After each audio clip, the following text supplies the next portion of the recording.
I'm not coming back. I've met someone better. That was it. One text, time-stamped 11:42 p.m.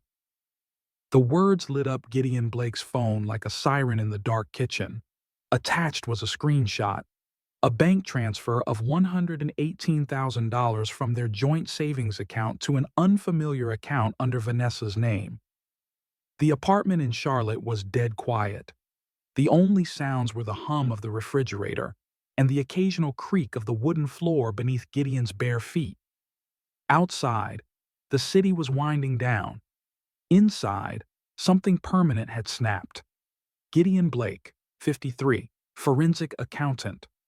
A man who made a career out of tracing fraud, embezzlement, and financial cover-ups. He'd always been the calm one, the man who triple-checked everything, the husband who didn't react impulsively. For 15 years he had been steady, predictable, safe, maybe too safe. Vanessa was supposed to be on a 4-day wellness retreat in Sedona with her girlfriends.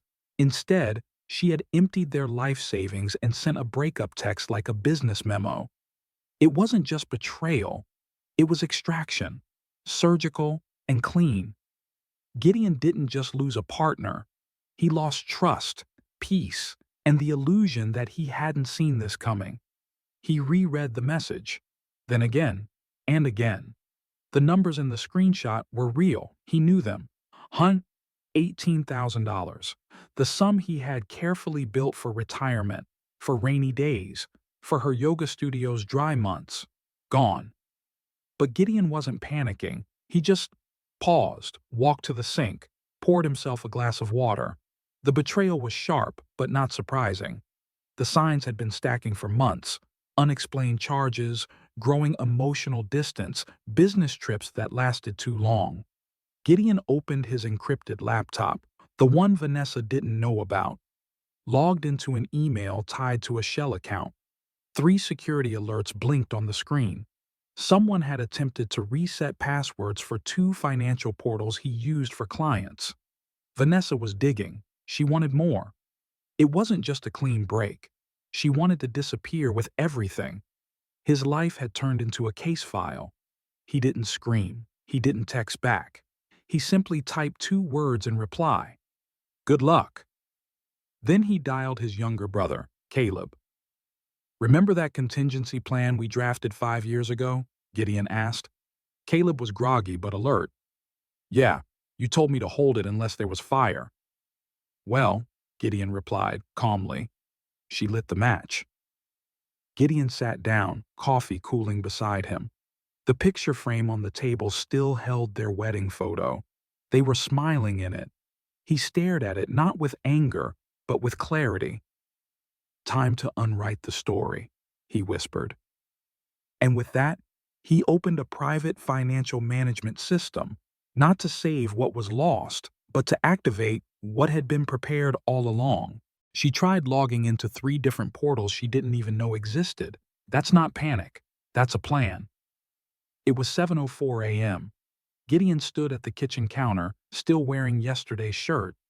The apartment was bright with Carolina sun, but the light didn't warm him.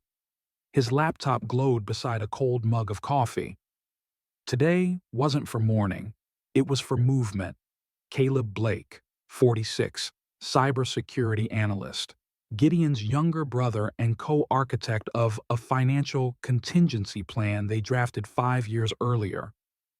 Caleb was brilliant, paranoid, and exactly who you wanted when your life got hacked, emotionally or digitally.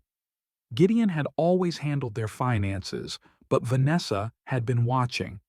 Her recent attempts to access encrypted portals, places she shouldn't even know existed, signaled she wasn't just leaving, she was extracting. She wanted a clean sweep. Gideon called Caleb. She's in deeper than I thought. Reset requests came in last night. IPs traced to Sedona. Caleb snorted. Wellness retreat, my ass. You ready to flip the switch? Let's light it up. They launched Protocol Zero, a sequence of security locks, notifications to legal teams, freeze orders, and a change in asset visibility across 6 financial entities. Vanessa might have accessed the surface, but the real estate, crypto wallets, and trust accounts were buried far below. Caleb shared his screen. "You need to see this." She tried accessing 3 portals, one of them flagged biometric mismatch. Gideon leaned forward. She used someone else's fingerprint? Or she had someone try it for her. Either way, that triggered alert status across all linked assets. The banks already know. Gideon nodded slowly. Vanessa wasn't just being vindictive, she was being tactical. They activated a firewall protocol that would prevent any withdrawals, account views, or document changes without Gideon's biometric confirmation. Caleb added a note. Vanessa attempted unauthorized access. Flag for legal risk. Gideon replied, "Already sent my attorney the logs." The last thing Gideon did before closing his laptop was upload a file titled Vanessa Ops, Phase 1. It was a spreadsheet of every known move she might make: banking, real estate, emotional. He wasn't playing defense anymore. This was forensic offense. He looked out the window, then down at the framed wedding photo now face down on the floor. "Time to scrub the metadata of this marriage," he muttered. Tomorrow, he would start tracking Zane Carter. 15 years, reduced to a screenshot and a car lease. Gideon stared blankly at the wall as the reality settled like dust in a locked vault. It was a rainy afternoon in Charlotte. The gray skies mirrored the weight in Gideon's chest. He had stayed inside all day, shifting through digital folders and hard drives, but it was time to unpack something heavier: memory. Vanessa Moore had once been magnetic. Gideon met her at a University of Georgia alumni mixer. He was 38, newly divorced, quietly rebuilding. She was 34, confident, charismatic, and allergic to numbers. "As long as you pay for it," she'd said when he tried to explain what he did. "I don't need to understand it." That sentiment became a pattern. Vanessa never asked how money worked, just that it did. When she wanted to open a yoga studio, Gideon wrote the checks. When she wanted a bigger house, new cars, exotic trips, he made it happen. All while she remained blissfully, perhaps willfully, detached from the mechanics of how it was possible.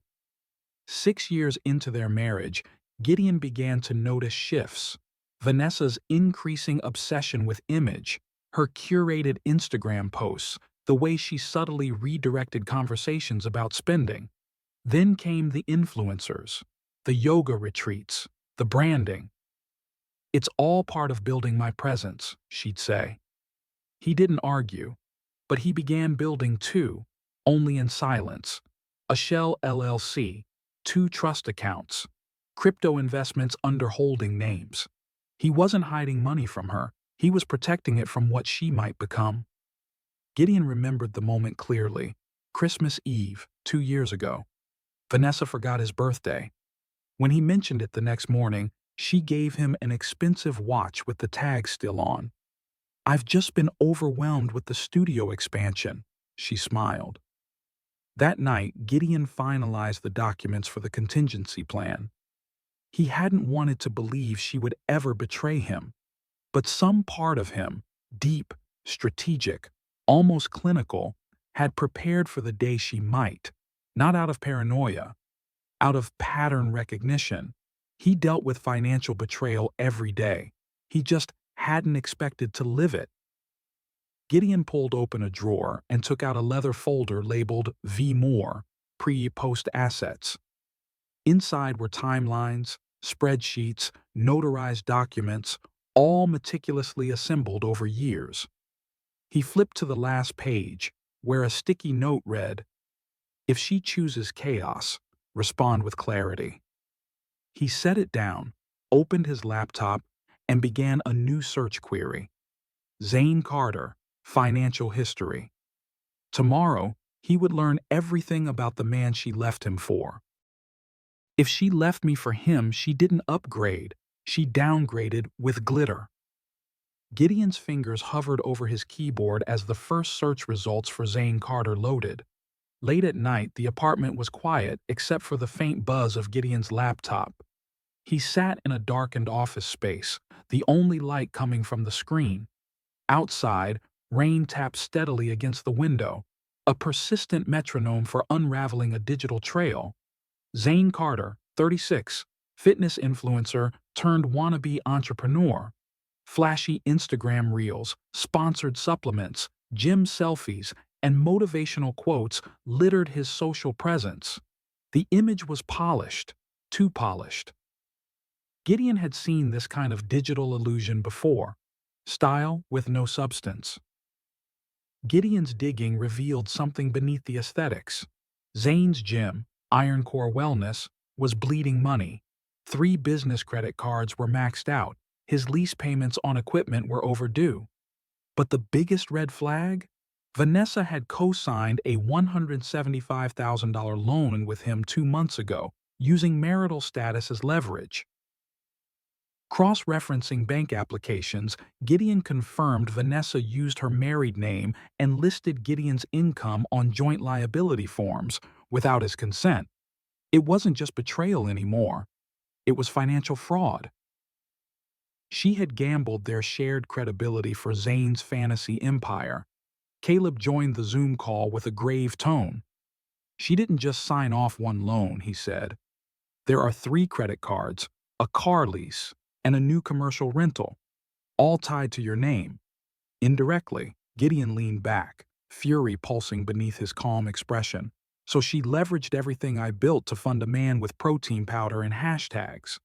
They documented everything: timestamps, IP logs, forged documents, Vanessa's public statements, and all contracts. Caleb added, "If we move fast, we can freeze the assets before creditors call, but you need to go on record, now." Gideon didn't hesitate. He emailed his attorney, subject line, "Fraud Investigation, Initiation, Vanessa Moore and Zane Carter." He shut the laptop slowly, processing what he had just uncovered. This wasn't just a bad marriage or a midlife affair. It was a premeditated financial hijack. He stood, walked to the window, and stared into the rain. She has no idea what she's done, and neither does he. Tomorrow, Gideon would meet Zane Carter face to face. "I'm not here to fight," Gideon said, stepping into the gym lobby.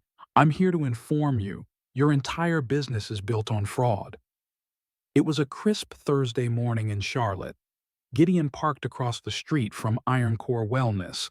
The sleek fitness center splashed all over Vanessa's social media. Inside, the place buzzed with loud music and picture-perfect trainers coaching half-interested clients. Zane Carter looked exactly like his photos, well-sculpted, deeply tanned, and disturbingly confident. He spotted Gideon almost immediately and approached with a rehearsed smile and outstretched hand. "You must be Gideon," he said, teeth glowing. Gideon didn't shake it. "Let's talk somewhere private." They stepped into a glass-walled office lined with trophies and neon signs. Gideon placed a file folder on the desk. "Every document in here connects you to financial misconduct: loans co-signed under false pretenses, fraudulent use of marital status, and unauthorized access to joint resources." Zane flipped through the papers, smile fading with each page. I thought Vanessa handled all that. She said that I was funding her wellness dream. I wasn't. You both just assumed I wouldn't notice." Gideon laid out each point like a prosecutor: the bank records, the forged income declarations, the overlapping timelines of withdrawals and loan applications. "The banks will soon realize your collateral is a lie, and when they do, they'll come knocking with court orders." Zane's voice turned defensive. "You're blowing this out of proportion. It's just business. You're rich. What's the big deal?" Gideon's tone sharpened. "It's not about money. It's about deception. You built this temple of image on a foundation you didn't own." Zane stood, puffing his chest. "You can't scare me. I've got contracts, partners, lawyers." Gideon stayed seated. "And every one of them will vanish the moment Vanessa's fraud goes public. Check your accounts. That loan? It's already under review. The fraud flag triggers automatic freezes. You'll be lucky if the gym's still open by next week. The silence was heavy.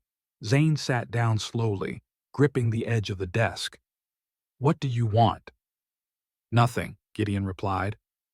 I just thought you deserved to know what's coming. I'm not the one destroying your future. Your business partner did. Gideon stood, walking toward the glass door. Before exiting, he paused. One more thing. When Vanessa moved out, she took personal items, photos, my father's watch. They mean nothing to her, but they do to me. Zane nodded slowly. I'll see what I can do. That evening, a courier delivered a small package to Gideon's door. Inside were the photos, the watch, and a single sticky note with no words. The war had begun, but something in Zane's silence told Gideon it was already over. She tried to open a new credit line using our home as collateral. It was denied, twice. Saturday morning, a muted calm blanketed Charlotte. Gideon sat in his attorney's downtown office, a high-rise corner unit with wide windows and thick silence. He wasn't there for legal advice. He was there to initiate legal consequence. Vanessa Moore, once poised and unbothered, was unraveling. After the courier package arrived at Gideon's door, her calls had tripled. Her messages pinged his phone in bursts, frantic, pleading, angry, looping in cycles. She wasn't worried about Gideon. She was worried about access. Gideon's lawyer, Diane Mercer, reviewed the latest alert from the bank. Vanessa had attempted to access their frozen account 17 times within 24 hours. Worse, she had tried to leverage the house, still legally tied to their marriage, to open a new line of credit. It was a desperate move from someone who realized too late that the floor beneath her was evaporating. Do we have enough to request emergency asset protection? Gideon asked calmly. Diane nodded. Absolutely. With the fraud attempt on the house plus forged cosign loans, the court will act quickly. We'll freeze all shared property and begin discovery. Meanwhile, Vanessa had shown up at Gideon's office the day before, unannounced and uninvited. She stood in the lobby in yoga gear, sunglasses on her head, radiating panic masked as poise. Leonard, can we talk? She had said, voice sweet and loud enough for others to hear. He had walked out calmly, met her gaze, and replied just loud enough. You emptied our savings. You forged my name. This is no longer a misunderstanding. It's a legal matter. Her facade broke. You can't do this to me, she hissed. I didn't do anything. You did.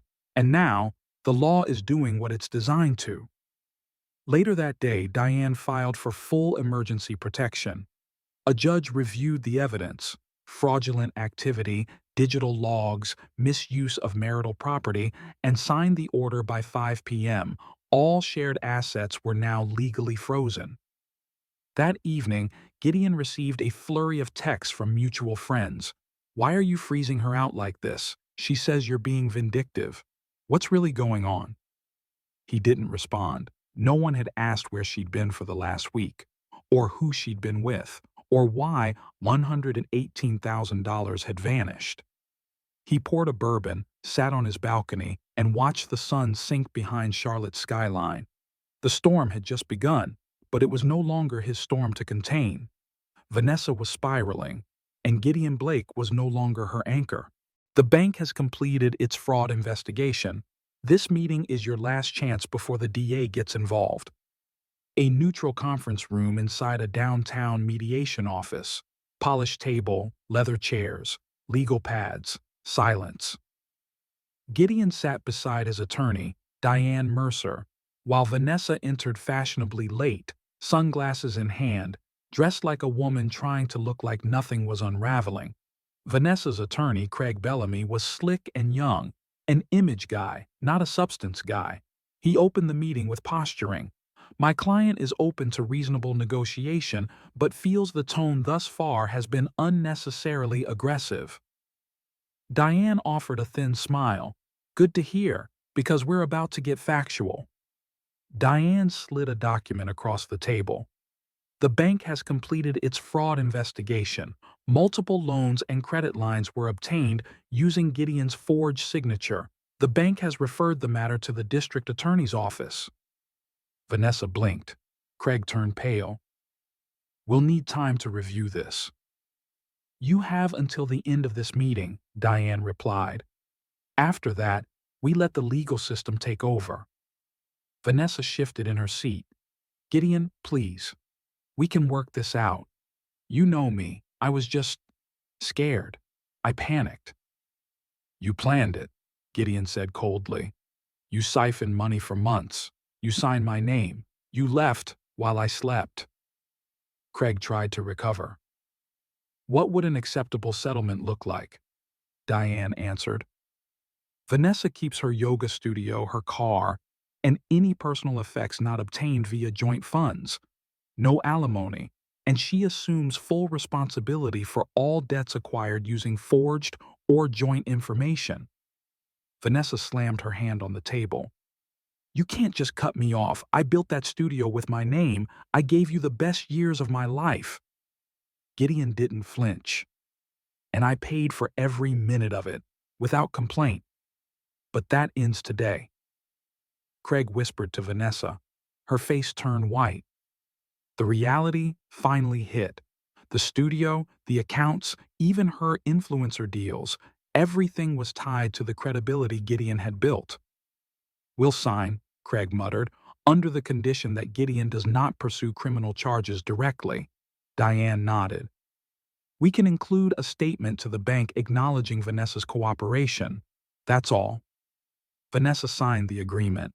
No tears, just quiet disbelief. As she slid the paper across the table, she looked at Gideon. I never thought you'd fight back. He met her eyes. That was your mistake. As he stood, Gideon felt no triumph, only closure, and beyond that, peace waiting on the other side. Tomorrow, he would leave Charlotte, and he wouldn't look back.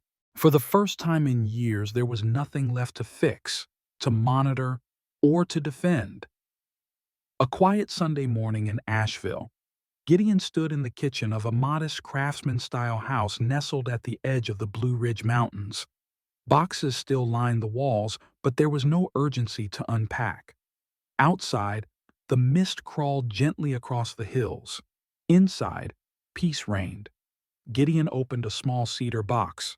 Inside were his father's watch, a black and white photo of his parents, and a faded university ID from decades ago. Artifacts of the man he used to be, before Vanessa, before betrayal, before war by spreadsheet. He stared at the items, then closed the lid gently. The past tugged softly. He hadn't just left a marriage. He had shed a version of himself that tolerated silence, sidestepped conflict, and prioritized stability over self-worth. The biggest battle hadn't been with Vanessa. It had been with the man in the mirror who kept giving her the benefit of the doubt. He spent the day in silence writing his resignation letter. Not from work, he loved his firm, but from vigilance, from always having a backup plan. He emailed Diane a thank you, then texted Caleb. Taking the truck north tomorrow. Cabin's calling. Caleb replied with a thumbs up and one word, earned. The next morning, Gideon loaded the truck. A duffel bag, fishing gear, 2 paperbacks, and a thermos of strong coffee. He looked back at the house once, locked the door, and got behind the wheel.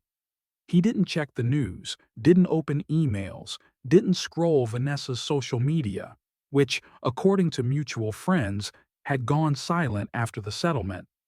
He turned on the ignition and drove. The highway unfolded like a ribbon. Mile markers passed in rhythm as North Carolina faded into Virginia, then into the winding roads of West Virginia. The playlist was simple: old jazz, a little Springsteen, and a lot of silence. By the time he crossed into Minnesota, snow dusted the roads. He stopped at a bait shop he hadn't seen in years, picked up a few essentials, and waved at the same old man who still ran it. That evening, he reached the cabin. His father's old fishing retreat by a quiet lake tucked among pine trees. No cell service, no digital traces, just water, wind, and wood smoke. Gideon sat on the porch with a bourbon in hand, listening to the world breathe. He didn't feel victorious. He didn't feel vindicated. He just felt free. For the first time in years, he wasn't holding anything back. Not grief, not rage, not even hope. Just space. And in that space, Gideon Blake finally returned to himself.